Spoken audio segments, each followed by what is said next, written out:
नमस्कार, न्यूज़ देख रहे हैं आप सभी के साथ मैं हूं शालू शर्मा। मेरे साथ मेरे सहयोगी हैं विवेक कृष्ण सक्सेना। जैसा कि आप सभी जानते हैं, आज की सबसे बड़ी खबर जो है वो यही है कि 136 दिन बाद, जी हाँ, 136 दिन बाद राहुल गांधी की लोकसभा में वापसी हो रही है। और विवेक, तमाम विपक्षी दल, अगर हम इंडिया की बात करें तो राहुल गांधी का जोरदार स्वागत करते हुए नजर आए। तो जनता को भी उम्मीद है कि जो जनता की आवाज है वो अब सदन में उठाई जाएगी। जैसा कि हम देख रहे हैं, सदन में जो कार्यवाही है वो स्थगित हो जा रही है। मणिपुर का जो मुद्दा है वो गरमाया हुआ है।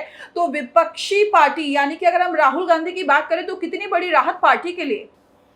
बिल्कुल चालू बता दें, ये कांग्रेस के लिए बड़ी राहत है राहुल गांधी की सदस्यता वापस हासिल करना। क्योंकि कयास ये लगाए जा रहे थे कि राहुल गांधी को सदस्यता मिलने में देरी होगी।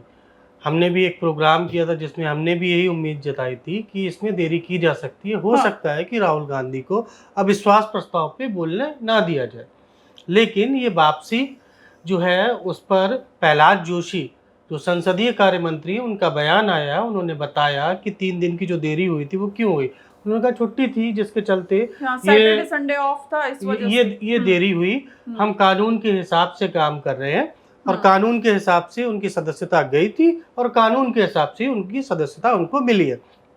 अब आते हैं राहुल गांधी की वापसी पर। राहुल गांधी की वापसी से कांग्रेस पार्टी निश्चित रूप से मजबूत हुई है सदन में, क्योंकि राहुल गांधी अब सदन में जिस तरीके से अपनी पार्टी की आवाज को उठाएंगे वो काफी देखना भी दिलचस्प होगा। क्योंकि 137 या 136 जो भी दिन बाद है राहुल गांधी की वापसी हो रही है। वापसी के बाद कांग्रेस पर, विपक्ष पर घेरने के लिए मुद्दे बहुत हैं। पहले से महंगाई थी, भ्रष्टाचार थे, बेरोजगारी थी, अब मणिपुर भी जुड़ गया है, मणिपुर हिंसा, जिसके चलते सदन की कार्रवाई अभी तक प्रॉपर रूप से नहीं हो पाई है।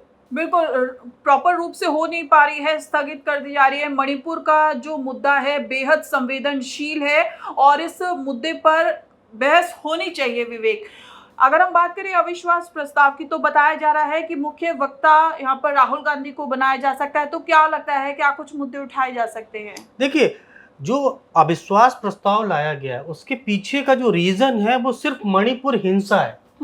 विपक्ष चाहता था कि मणिपुर हिंसा पर प्रधानमंत्री नरेंद्र मोदी बोले। हालांकि सरकार तैयार थी इस पूरे मुद्दे पर चर्चा के लिए, लेकिन वो इसकी शुरुआत प्रधानमंत्री मोदी से नहीं करवाना चाहती थी सरकार। तो इसके चलते विपक्ष ने इस पूरे मुद्दे को अविश्वास प्रस्ताव में बदला। इस पर अविश्वास प्रस्ताव लाया जा रहा है जिस पर अब बहस होएगी। बहस के बाद प्रधानमंत्री मोदी इस पर जवाब देंगे। तो सबसे बड़ी बात यह है कि मोदी जी जो काफी कुशल वक्ता है, ठीक है, अब उनके सामने चुनौती देने के लिए कांग्रेस के पास भी एक हथियार आ गया है, राहुल गांधी, जो मुद्दों को काफी ढंग से, सहजता से उठाते हैं और अपनी बात, अब जो वो तरीका है ना उन्होंने पेश करने का, वो बदल सा दिया। जनता तक वो अपनी बात को काफी अच्छी तरीके से पहुंचा पा रहे हैं। बिल्कुल, हमने देखा भी है राहुल गांधी की जो छवि है वो दिन पर दिन बदलती जा रही है।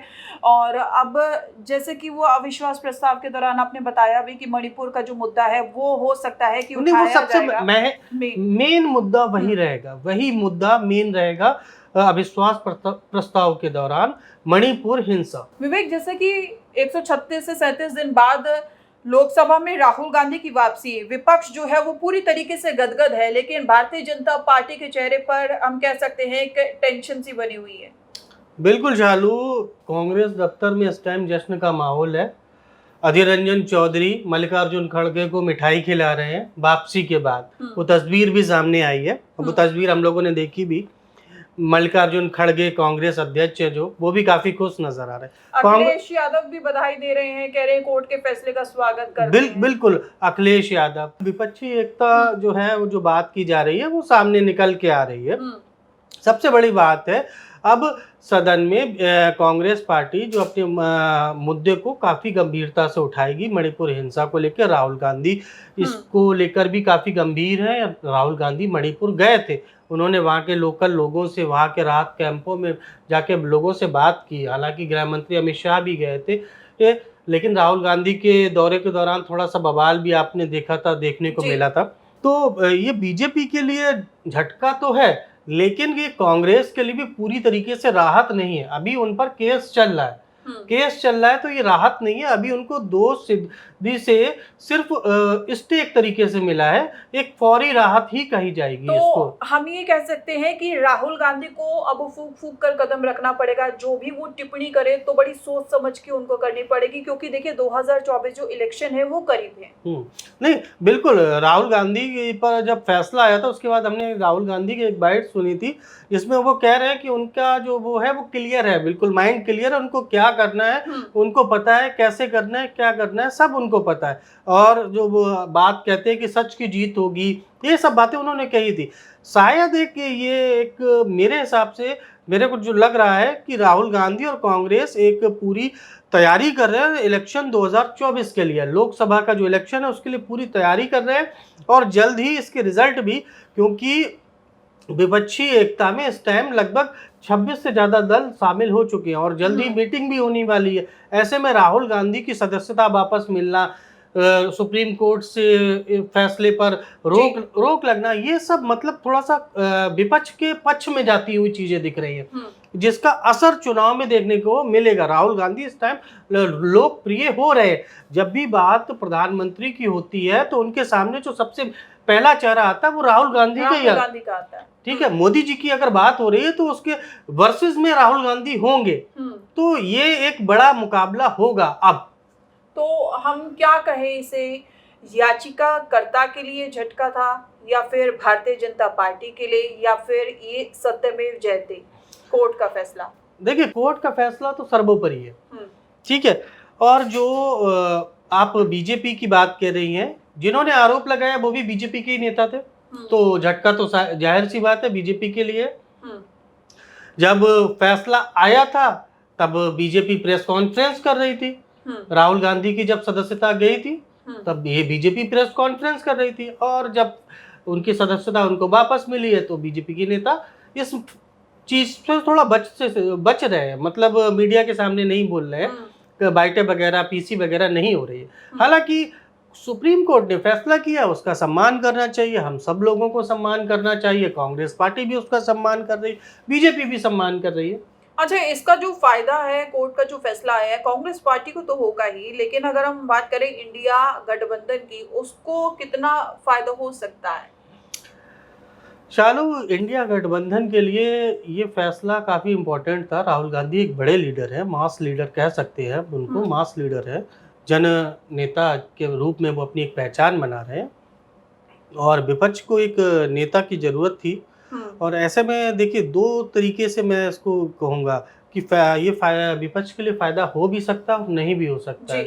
कैसे? क्योंकि विपक्ष में ऑलरेडी कई नेता हैं, जैसे नीतीश कुमार हैं, ठीक है, शरद यादव थे जी, और आपके शरद पवार थे, आपके कई बड़े चेहरे थे, ममता बनर्जी थी, हो गई, ठीक है, तेजस्वी हो गई, ये बड़े चेहरे थे। अब राहुल गांधी के आने से विपक्ष में भी एक कंपटीशन चालू हो गया, एक जान आ गई है, कंपटीशन कि मतलब चेहरा होगा तो कौन होगा प्रधानमंत्री, ठीक है। तो वो भी एक, मतलब ये फैसला उस लिहाज से तो विपक्ष के लिए थोड़ा सा गड़बड़ सा दिखता है, लेकिन राहुल के आने से वाकई में जो इंडिया गठबंधन है वो मजबूत हुआ है।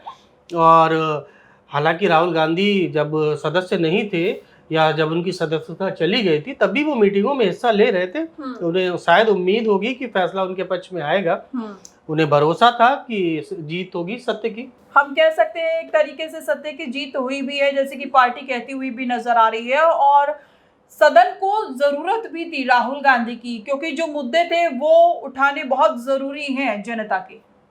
बिल्कुल, सदन से ज्यादा विपक्ष को जरूरत थी, विपक्ष को जरूरत थी एक ऐसा लीडर जिसकी बात जनता सुने, और वो अब सदन में मौजूद है।